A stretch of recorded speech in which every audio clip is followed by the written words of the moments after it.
Turner.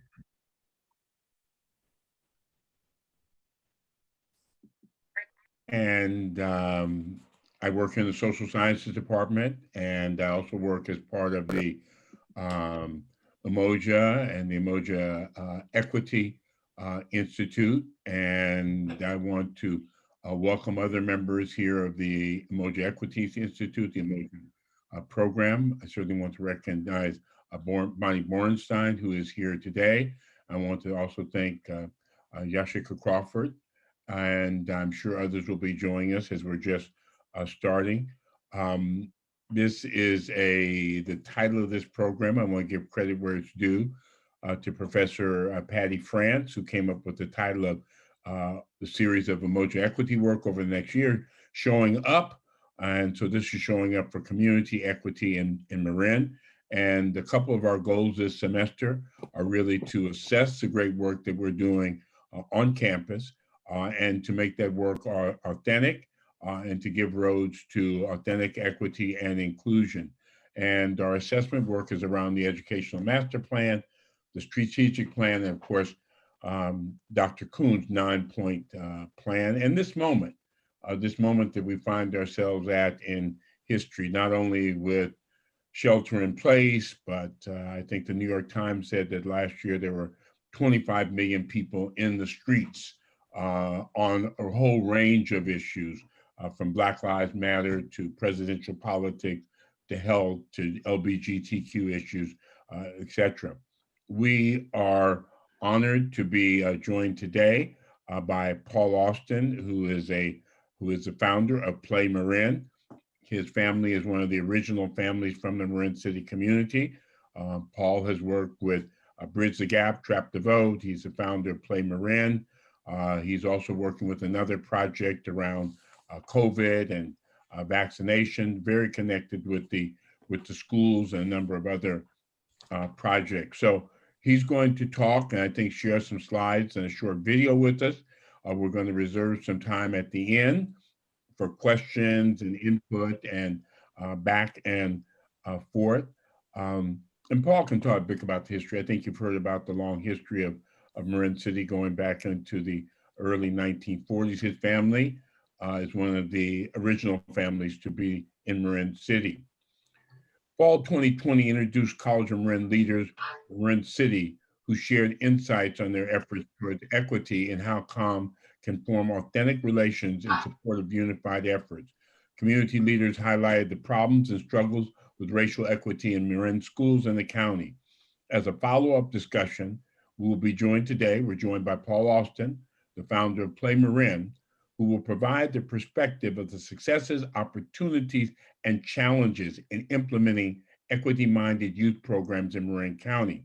And we'd like for our outcomes to really focus on identifying some opportunities for engagement of College of Marin community members in equity programs in Marin County. We'd like to focus on an outcome that describes examples of equity strategies that can be used in the learning environment. And we want to highlight how joint efforts between COM, Play Marin, and other Marin City organizations can strengthen equity mindedness in Marin. It's my great honor to introduce someone who really is a game changer, not only in Marin and Marin County, but throughout the Bay Area. I have the pleasure of knowing his family and working with his family previously, and he is eminently qualified to be part of this discussion today. So I want to turn it over to Paul Austin, and I want Paul to start to personalize it a bit before he gets into the specifics. But Paul, I want you to talk about this light bulb moment of Play Marin, and then I'll leave it to you. Perfect. Well, first of all, thank you, Walter, for that wonderful introduction. Thank you, College Marin, for having me here to have this platform to be able to speak and share with you guys about Play Marin and about the vision that I'm looking to push forward. So essentially, my story dates back to my upbringing. I was born and raised here in Marin City. I'm the son of an activist, Terry Harris Green herself, who is in the nonprofit business. She ran a program called Step 2 Educational Vocational Program for almost 20 years. It sent kids to college, It allowed kids to go on college tours, visit HBCUs, tutoring, and so much more. So growing up in that environment, I've always, had this earning or just yearning to give back. It was something that was inside of me. Um, and so upon me returning back from college and also living in Houston, I had the wonderful blessing and opportunity to go to a HBCU in Houston, Texas, Texas Southern University. And then I brought my knowledge back home. And so upon coming back to Marin City around '09, what I found, there wasn't a lot of youth playing sports at the high school level. And I wanted to do something about that. And at that time, I was working in recreation for the Marin City Community Service District. And so within a couple of years, I built out my first program. It was a basketball team. And it was based out of Marin City to give Marin City youth something that they feel connected to. And so as we going through this and we're playing in the CYO leagues, and as our program started to build over the years, I was like, oh, this is awesome. Kids are really getting to know one another, and it's a beautiful thing. But then you fast forward to about 2000 and let's say 15 or 16, and more and more kids are starting to come. And then I'm starting getting a lot of parents from throughout the county that's coming and saying, hey, I want my kid to come and be part of what you have going on. And a lot of these parents, they were from different backgrounds, different ethnicities, so white, Black, Latinx. And I started to ask the question, why are you bringing your kid to Marin City when there are programs in their own communities that can serve them? And they were very frank. And they was like, hey, this is really the only way that my kid can have some sort of diversity in their lives, is being able to come and participate in your program. And I really started honing in on that. And me and my wife would be up late having these conversations about diversity in Marin County, because I grew up here. And I grew up here in Marin City. And at that time, it was just one school, right? It was just Bayside MLK. And that school was super diverse. And so what I reflected back on was what I was able to take from my middle school days prepared me for high school, because the landscape at Town Pius High School back in the 90s and in the late 80s was mostly kids of color. Like most of them played sports, but they also were super social on the yard. They were super social in the school environment. And so I was working at Bridge the Gap, and I started having this concept at Play Marin. And this was probably, about 5 years ago. I already had my one basketball program, which was all volunteer based.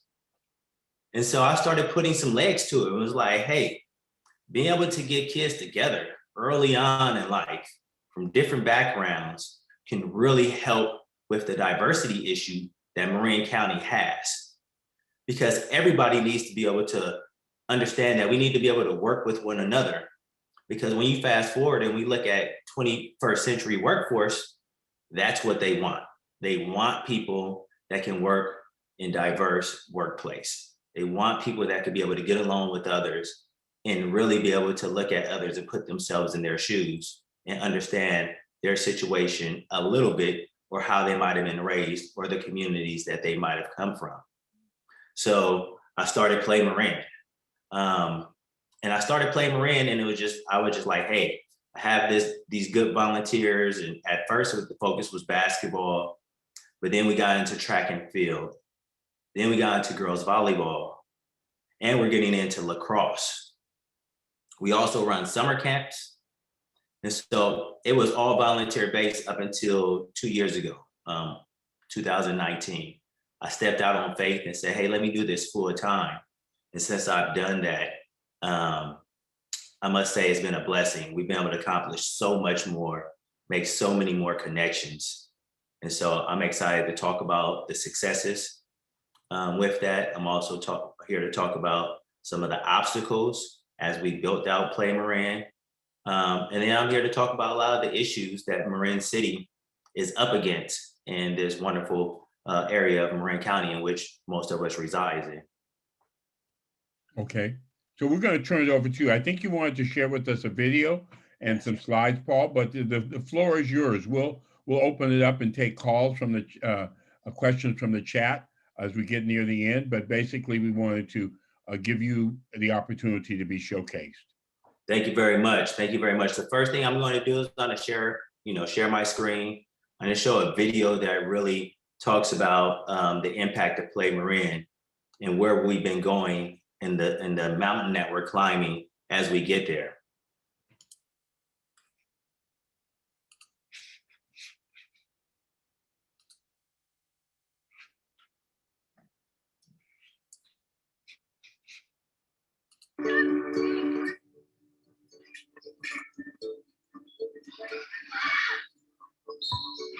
Play Marin is a nonprofit that I started. I believe I created Play Marin out of a need to see more kids from the Marin City community being active and engaging in sports. Also, part of it was, how can I bring more diversity to a county that's not diverse at all? Coming from Marin City is very isolated, the largest population of public housing in Marin, period. And so we want to make sure that the young people of color will have what they need to be successful. You have about 40 kids from Marin City graduate 8th grade.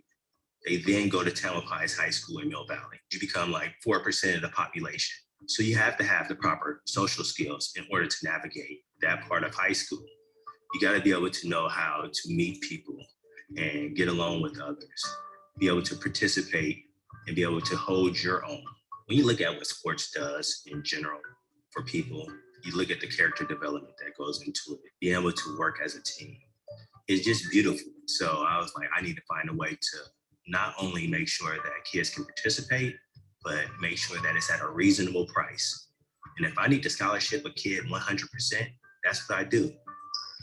Play Marin provides a lot of opportunities. I coach basketball, but not only does it provide opportunities for basketball, there's track and field, there's volleyball. Play Marin just brings the community together. A lot of kids come in, they think it's just like, okay, we're going to go out here and have fun. It's not that, because it's hard work, it's responsibility, right? And it's teamwork. See, well, games are pretty intense. Defense, they run the whole time, and you don't know we're in the gym. I love it.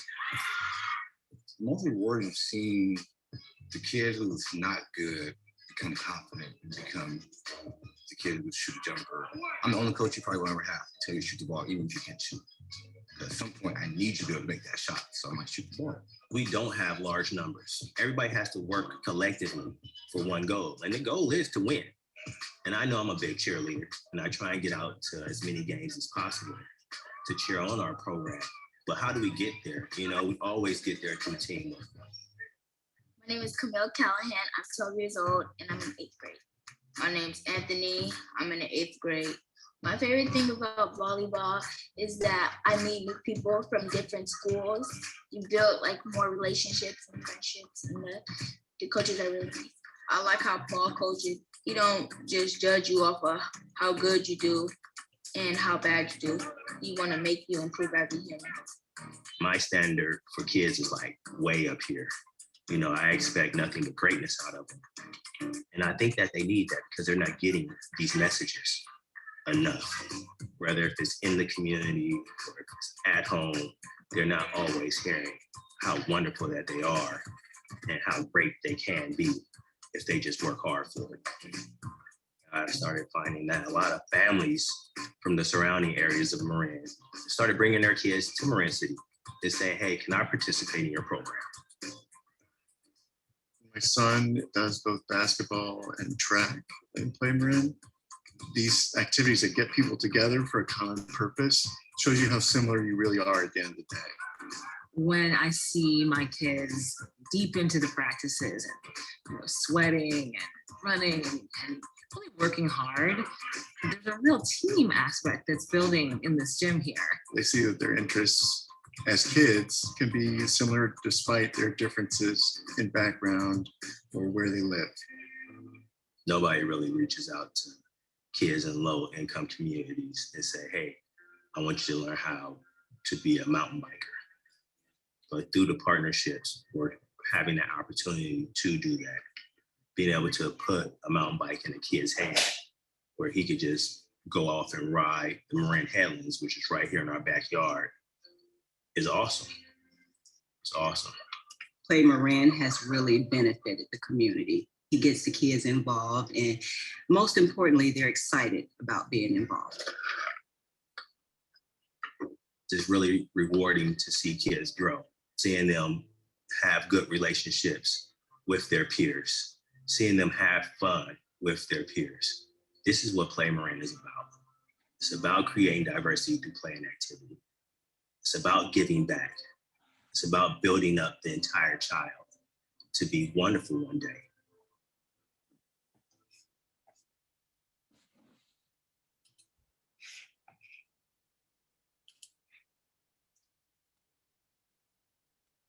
So, and then I'm going to dive into a couple of slides real quick. But hopefully that gave a good visual of what Play Marin is all about. It was all about, you know, a thought, a passion, and then pushing forward to make sure that you chase your dreams. So for me, it also is two things. It's about me giving back, but it's also about me showing the young people that they can also achieve their goals, whatever it may be. And then also I have to tell them, your goals are going to change quite often. You know, when I was in Houston, I was doing real estate. But when I came back home, I felt like this was a passion, and it led me to start Play Marin. And so I'm super proud because my first group of kids just graduated from you know, high schools throughout Marin County. And just to see their growth, just from the one basketball team that we started 8 years ago when they was in 4th grade, is super rewarding. Year to date now, we serve probably over 400 plus children yearly, between youth sports, doing outdoor activities, and also summer camps. Our focus is 3rd grade through 8th grade, but we do work with the span also. We have a couple of kindergarten, 1st and 2nd grade programs, and then I still do stuff for our kids in high school to continue to support them on their path. But this is one of the main reasons why I wanted to start Play Marin. We look at Marin County, and we look at the wealth that Marin County has. But we also know that there are communities that are under-resourced. Marin City is one of those communities. Why yet we're only 3% of the population. Black people are only 3% of the population here in Marin County. We need to have more of a focus on the people that don't have the opportunities. So we're going to push forward and continue to put shine the light on these inequities to figure out what we can do about it. And we'll talk a little bit more later on about that, because I have a few things that we can work together on and push forward for. But what I did, because I am here in Marin City and Mill Valley is right next door to us, we wanted to look at the income disparity, right? Like the median income in Marin City is $40,000. Why in Mill Valley it's almost $150,000. That's a huge gap.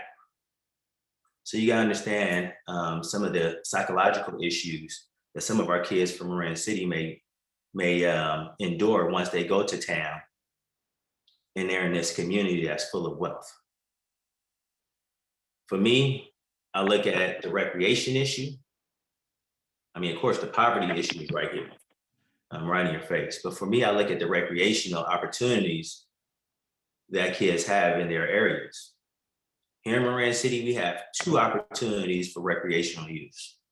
We have Rocky Grand Park, which I love dearly. It was built about 10 years ago. And then we have the Marin City Recreational Center. The building is probably about 75 years old. And why yet I love the gym. It's small. We're busting out of the seams. It hasn't been updated in years. And so, like other communities that's receiving wonderful and beautiful facilities, I just know that Indian Valley had an opportunity to drop a lot of money into their beautiful aquatic center. We need something like that here in Marin City. But here's some of the successes that Play Marin has achieved over the years. We're serving over 400 plus youth, K through 8.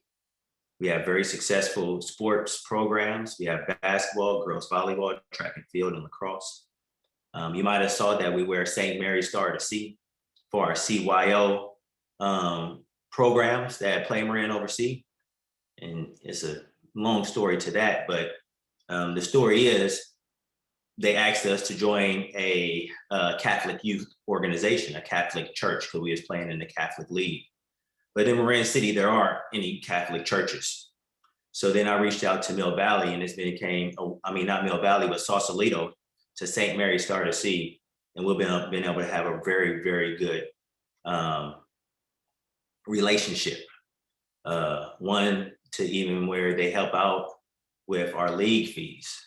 And so that's where partnerships and the bigger community is stepping in to make sure kids have what they need.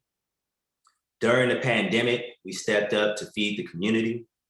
We raised over $100,000 to work with local restaurants where we were purchasing over 600 meals each weekend to then go out to the community. So it was a win-win because some of the local restaurants, Mill Valley and Corte Madera especially, they were suffering, to produce revenue to help pay their employees. And we know that 90% or probably more than 90% of the employees that work in the food industry here in Marin County are mostly Latinx folks, a lot of undocumented families. And I know quite a few of them myself, so it was a blessing. Then we also partnered with Rural Conscious Kitchen because we developed such a good distribution program for those meals that after the weekends, we did the weekday also. So we were doing, we did over 60,000 meals for 3 straight months. Didn't take a day off, was out there every day, 7 days a week, making sure that families have what they need. And then the next thing that Play Marin stepped in to do, we ran a summer camp, a COVID-friendly summer camp, but then we also opened up learning hubs and we helped run the learning hubs. We utilized the Marin City Community Service District facilities. So we partnered to make sure that our kids had a safe place to come and learn and make sure that they was able to stay up on their schoolworks the best that they could here in Marin City. And we focused on middle school for those learning hubs. We also partnered with Shore Marin City to do the backpacks for the homeless during the holidays, to make sure that the homeless throughout Marin County had backpacks full of goods and essentials that they needed. We also partnered with the Marin City Cooperation team to do a whole bunch of jackets during the winter for not only kids as well as adults and homeless. Once again, with that drive, we was blessed to have what's the church, St. Hilary's in Tiburon. They stepped up and was partners, and did over 100 jackets, did over 100 brand new backpacks to get out. And so right now, one of the other pushes that Play Marin has stepped into is the vaccination push. Currently, right now in Marin County is doing very well as far as their vaccinations. They're at 90%. But here in the Marin City community, we're just below 60%. We're around 57% vaccinated. A lot of that has to do with, it's true fear of what has happened in the past from the government, doing testing, improper testing on Black people. So we're making a big push right now to get our community vaccinated. Our rates have been going up as far as COVID rates, especially in the last month. And we're going to do what we can. So we raised a lot of money and we're doing these big incentives, no less than $100. Actually, today I'm going to pull about 10 gift cards to give away. And each week I'm going to pull another 10, another 10. I just received some good news. The Warriors are going to help with our vaccination campaign. which is take the winning shot. And they're gonna give some prizes, a signed Steph Curry poster and a signed jersey, plus a mask, and some Warrior tickets. So, you know, why yet you gotta just push forward, put the idea and work collectively together, because it's just not Play Marin. Bridge the Gap is in on it. Performance Stars is in on it. Marin City Community Service District. So it's a collective effort, but sometimes you just have to spearhead stuff and then you galvanize the rest of the people to get on board. And that's what Play Marin has been able to do. Now, you know, we had the opportunity, my Trap the Vote team, we had the blessed opportunity to come and speak at the last convocation. Our Trap the Vote team came together, of course, after the murder of George Floyd. And so we stood together here in Marin County to make sure that we was able to protest peacefully, stand up against injustice throughout the county. We led protests from Novato to Mill Valley to Tiburon. And so, you know, and we were pretty successful at it. But now that things had kind of slowed down a little bit, we cannot turn a blind eye and forget about all the fight, all the sweat, all the tears that was pushed forward in 2020. We got to continue to push for change. We got to continue to stand up for people, because racism is still very much here. I was able, one of my good friends, Denzel, who's a Black business owner in Mill Valley, he has a fitness studio. He was just left last Friday an ugly racist message. But I was thinking I would have brought it and I would have shared it with you guys. But if you're on social media, you'll be able to find it. I know Mill Valley is stepping up in support of him. But this was just from simply an ad that the Marin IJ ran to help support people of color, just to help support Black business. Play Marin has one of those ads that they run also. So of course I was licking my chops to see if he left me a message, but he didn't, you know. But just those type of messages still are being, Black people are still being attacked subtly in this community of Marin County. So it takes all of us to, like, you know, wrap around people of color and their leadership, especially the Black business owners, to make sure that they know that they are supported. Here we go. I'm gonna talk a little bit about the history. Walter, feel free to chime in anytime if you want. But Marin City is a blessed place. Even though the name would make you think that it's an actual city, we are not a city. We are not incorporated. And I'm gonna touch on that in just a little bit. But my grandparents, just like many others, they migrated out here from the South to work in the shipyards in the 40s.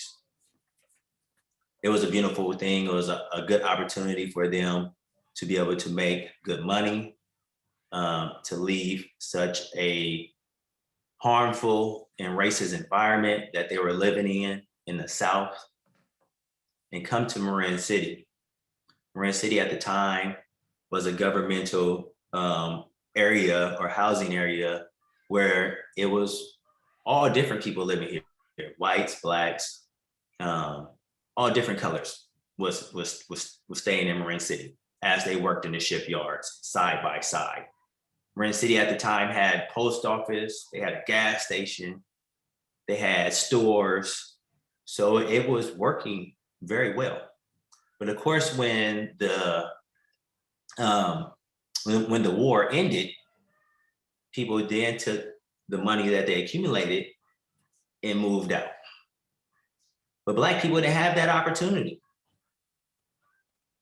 They didn't have the opportunity to move to Mill Valley or Tiburon or throughout this county to purchase land or buy a home due to redlining. So my grandparents, my mom's parents decided to stay here, and they did. They decided to stay here in Marin City, and they did. But I have this story about my dad's parents, about the home that they built in Mill Valley, 55, I always forget the address up there, but it's up above the 2 a.m. club. So it's in Mill Valley, it's up in the hills. And as I got older, I always asked my grandmother, Ira McIntosh, we called her Ma, why is your driveway so steep?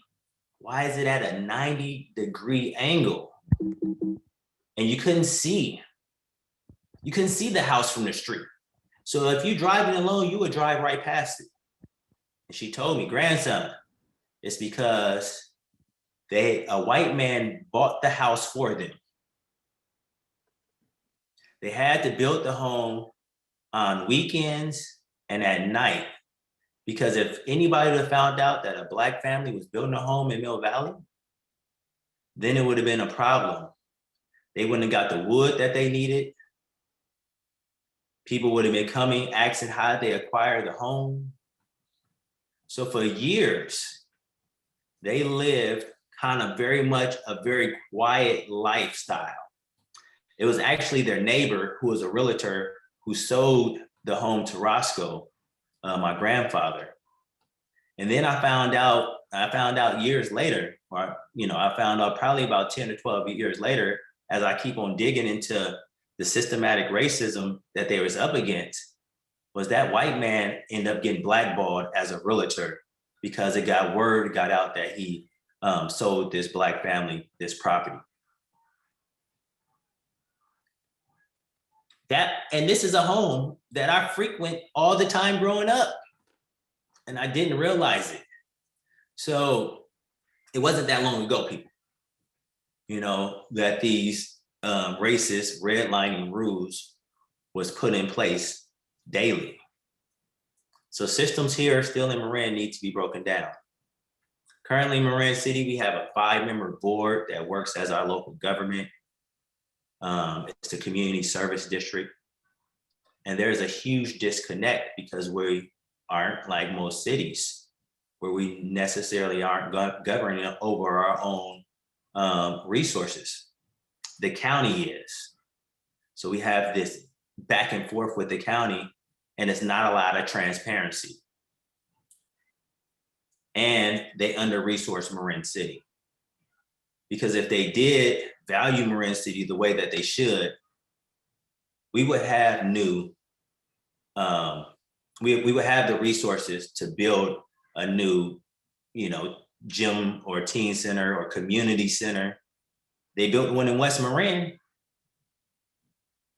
and they're not as heavy populated as Marin City. So let's talk about some of the current obstacles. Marin City is a food desert. While yes, I'm blessed that Target came in about 3 or 2 years ago, it's not a grocery store. It's not a grocery store. So when we always talk about healthy living, and we want kids and we want families to be healthier, how can they when they don't have access to the basic needs of healthy foods? All communities here throughout Marin have wonderful, wonderful grocery stores that's easily accessible for the people that live in their community. We don't. Our closest grocery store would be Safeway. In Sausalito, you have Molly Stone's. But Marin City deserves a grocery store. Another obstacle that we're up against is gentrification. When I grew up here in Marin City was predominantly Black. It's probably somewhere 70, 80%. And I was born and raised in 1975, so throughout the 80s and the 90s.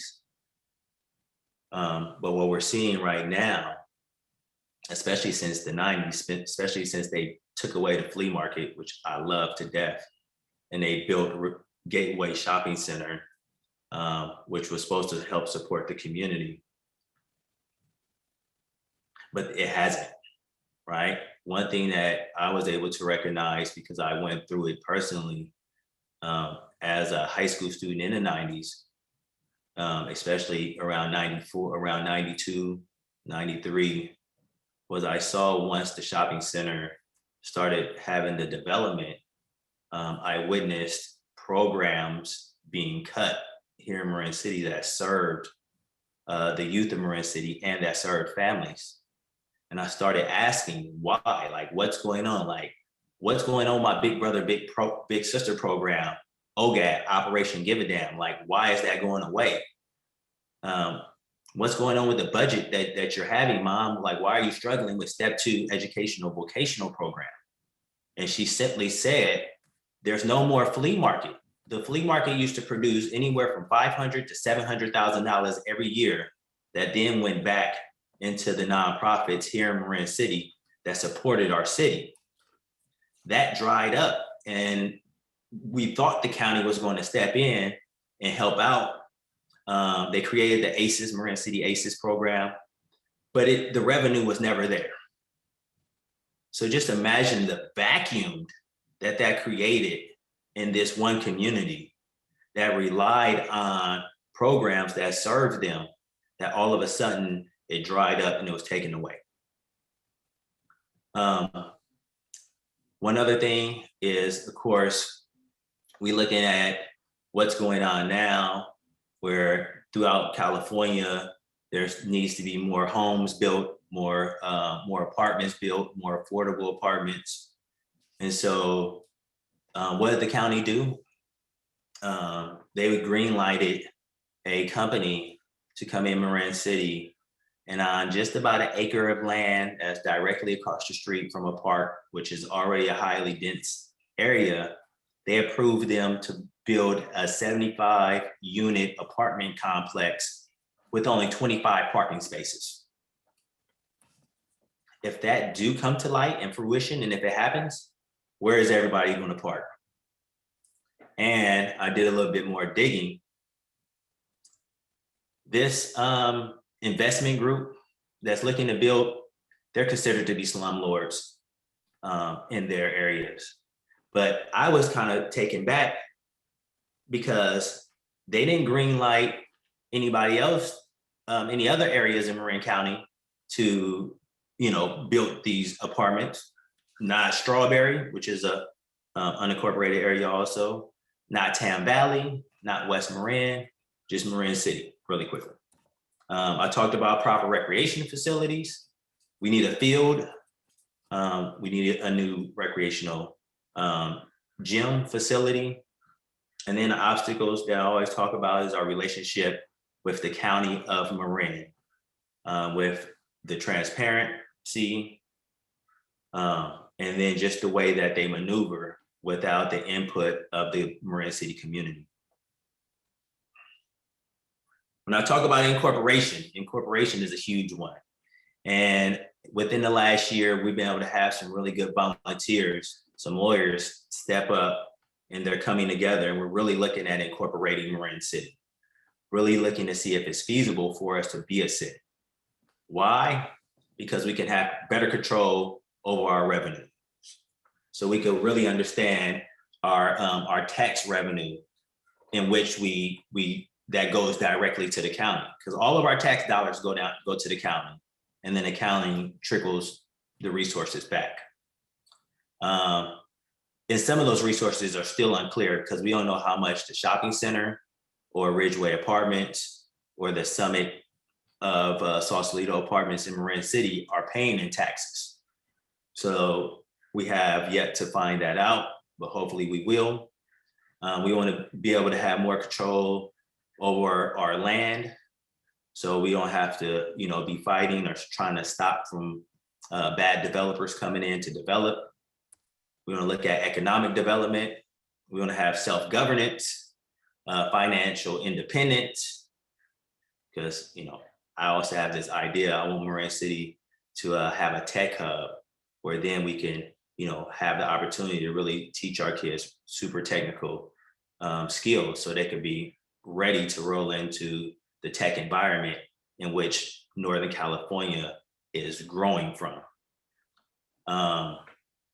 And Paul, I want to give people a chance if they'd like to put things in the chat. We certainly do want to talk about possible outcomes that could come from your discussion today.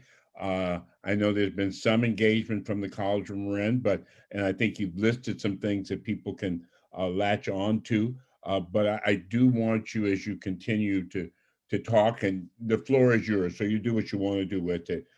These issues of how this plays a role in helping the young people that you work with and their families and their communities on issues of mental health related to systemic racism. You know, your sense from working with students, but wherever you get to is wherever you get to. And if there are people who are attending today who want to be in touch with you, we have several people who've been working through the Umoja Institute who can work directly with you and put them in touch. So go back to your brilliant discussion here, Paul.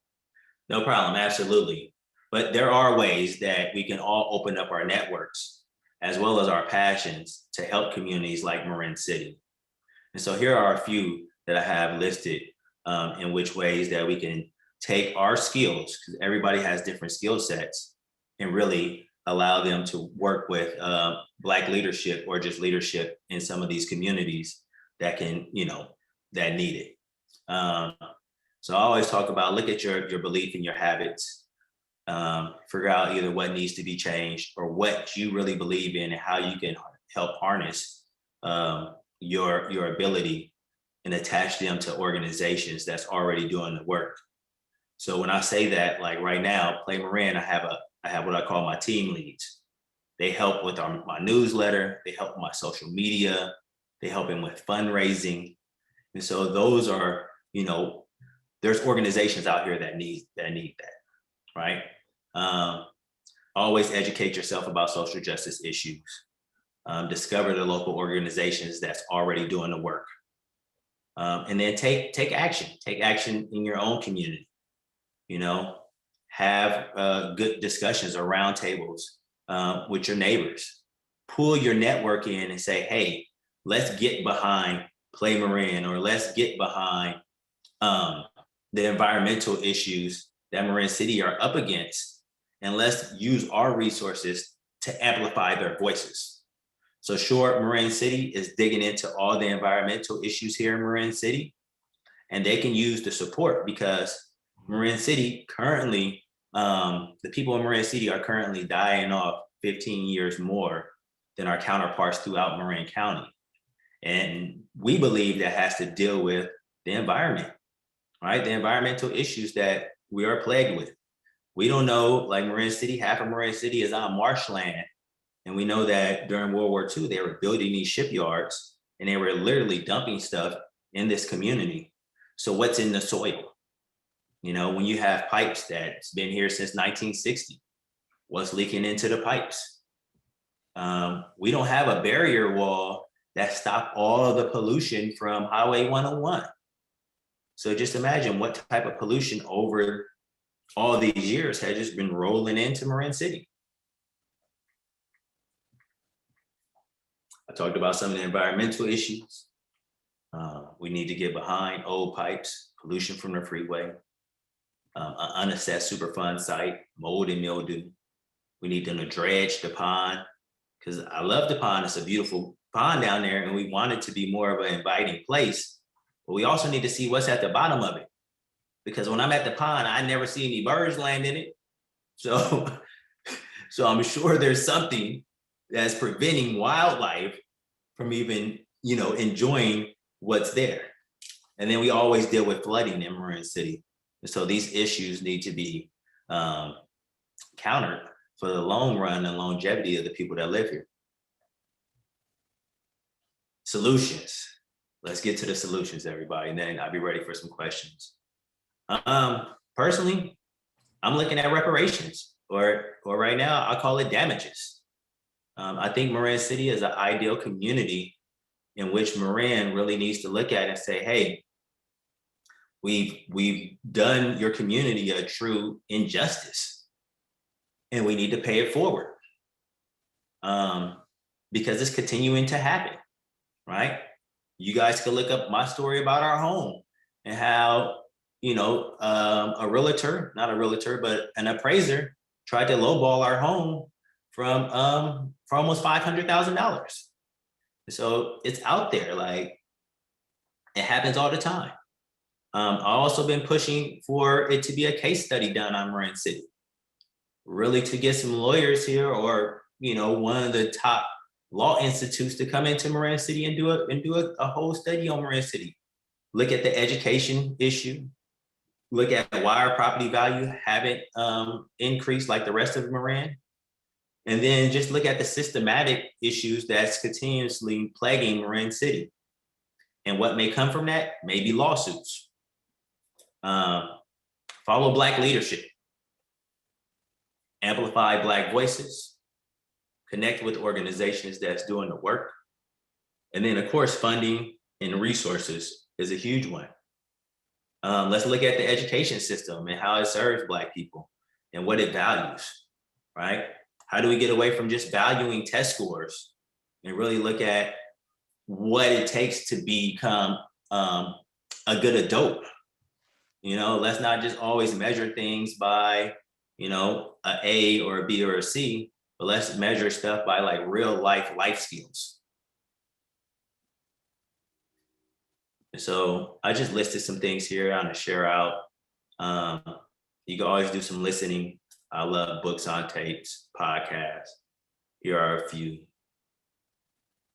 Watch a few movies, educate yourself. Read some books for all our avid readers. So then you've already done the homework when you're ready to step out and continue to help folks. And then here's a list of nonprofits and business owners that you can support that is predominantly Black and brown.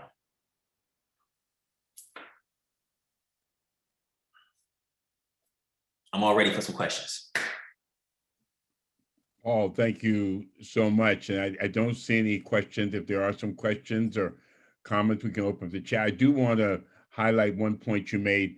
The McIntosh home was on Montfort.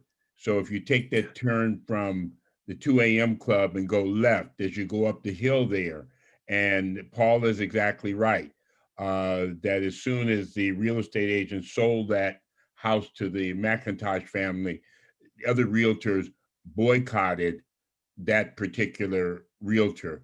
And this was the same struggle with the, it's now the Good Earth in Mill Valley, but it was formerly a market. And we actually picketed there to ensure that there would be some hiring of African Americans. So there's a long legacy of the work that Paul and others are talking about. There is one point in the chat there, which is, there's a question, can we get a copy of the list of organizations and business? Yes, we are recording this and we can get that to you. Another question, how connected do you feel Marin City is to the College of Marin? Any suggestions for building bonds between the college and Marin City? Yeah, so I feel like the connection can always be stronger. I think if we can get College of Marin to come into the community a little bit more, whether if it's hosting a class, to get people comfortable with learning again, because sometimes, once you're done with high school or even some of our adults that might be thinking about going to College of Marin, I think they need a olive branch, right? Like, hey, we're gonna come into your community and we're actually gonna do, English 101 in your community to get you guys started on your college path. I do, believe that it could be a lot more outreach and encouraging to make sure that people from this community can get to College of Marin and be successful. There's a question, are we planning science events in Marin City? And we do know that Paul works with some of the other Trapped to Vote members from the Southfield School District and the high schools. And the question is, are we planning science events in Marin? Are there any other educational events work that's being done? There's one person putting in the chat also perhaps their microbiology students can come and see what's happening with the pond. And that is Professor Fox, and we can put you in touch with her. But do you know of any upcoming events? I know that the UEI team has met with you, but more than that, Paul. Currently, no, but I think if we could plan some events together, I think that's the way that partnerships really work, right? Utilizing everybody's specific strengths. So I would love to partner with you guys, or I could put you in touch with some other people that may be in that specific field to really partner and say, hey, let's come up with a good event to serve Marin City. So whether if it's in the tech field or in the English or the history field, I think that's a way for us to come together and really join together. One thing that I talk about is, I don't know if COM have like a film class, but being able to come and capture some of the people's either stories or just be able to help people, because there's so much that could be taught through film. And here in the Marin City community, it's not being captured enough. Okay. Another question is in there, and these are all opportunities.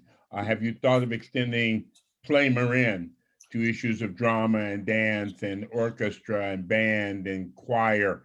I know you're doing athletics. How much has been your interest in thinking going that way, Paul? Yes. So a couple of things is like the partnerships. So I partner with the Griot Theater, and they do theater. I actually sit on their board to help support them and how to grow that. But I've always been super interested in music, and so that's one of the things I would love to step in and get more involved in. It just comes down to resources. So please reach out to me. Let me know what you guys are thinking. I always had this thing where I wanted Marin City to have a drum line. It's always been here in my heart. So, bringing instruments to Marin City could be so impactful for our kids. Okay. I guess the question I have as we get to a close here, there's so many definitions of equity. I mean, you seem to be doing not seem to be, you are doing authentic equity, working not only with kids and communities and parents. What should equity look like, Paul?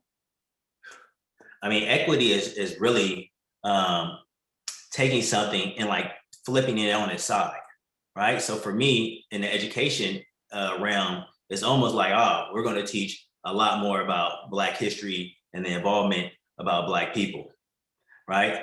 Equity is like saying, hey, I'm going to take my resources that I usually use in a different community or in a different setting and say, hey, I'm going to take my resources and specifically use it for the Black community. Equity is where, because we know traditionally these communities have been negatively affected, I'm going to do something totally different. It's like, I'm going to show up to all the board meetings at the Marin County Board of Education and say, hey, I'm using my voice and my resources, and I want to see something done in Marin City that's tangible, right? Like, I want to see a building that's being built that's going to support Black and brown youth in the STEM industry. Equity is saying, hey, let's figure out how to put a team together to buy the shopping center back to turn it into a community land trust, right? Equity is just stepping out on faith to do something different, to really think outside the box on how I can, be uncomfortable maybe in this situation. I may even lose some friends by it, but I'm gonna go ahead and I'm gonna go the extra mile to make sure that a student really gets what they need. Because traditionally, here in Marin County, the wealth usually the wealthy is the white people in Marin County. So if they take some of their wealth and say, hey, I'm gonna take some of this wealth that I have and say, I'm going to really purposely put it behind this nonprofit, but then understand with them to make sure that they have a system to continue to be healthy and to continue to help push economic development. Because if Marin City does good, the entire county does good. If the canal area does good, the entire county of Marin does good. But it's really going to take for folks to really have hard conversations about how they're utilizing their resources. Yeah, very last question, Paul, unless Professor Crawford has a question.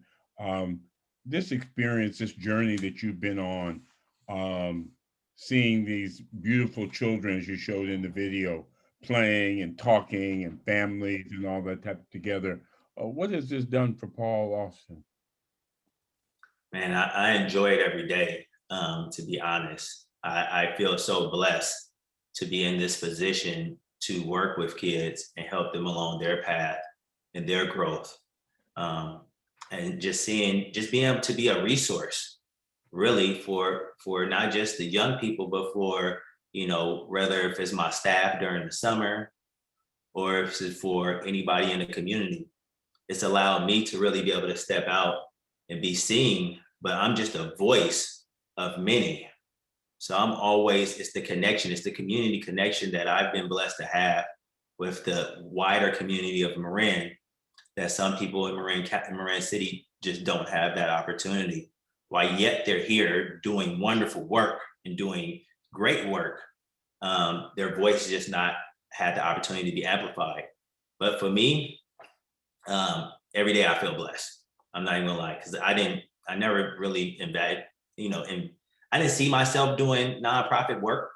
But ever since I stepped into it, it's been rewarding, both ways, financially and emotionally. So, I'm thankful to be in this position.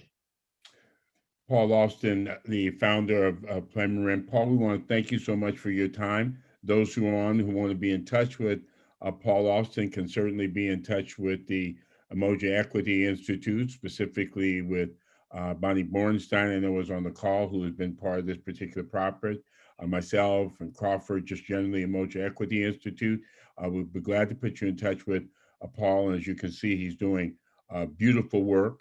As someone's put in the chat, from theory to action, and really making a change. So Paul, keep up the good work, and keep us held to the bar in terms of what we can do from the College of Marin to make a difference. But thank you so much for your time. No problem, no problem. Thank you, everybody. College of Marin, continue to lead the way. Take those giant steps, take those giant steps for change. I appreciate y'all. Take care, Paul. Okay.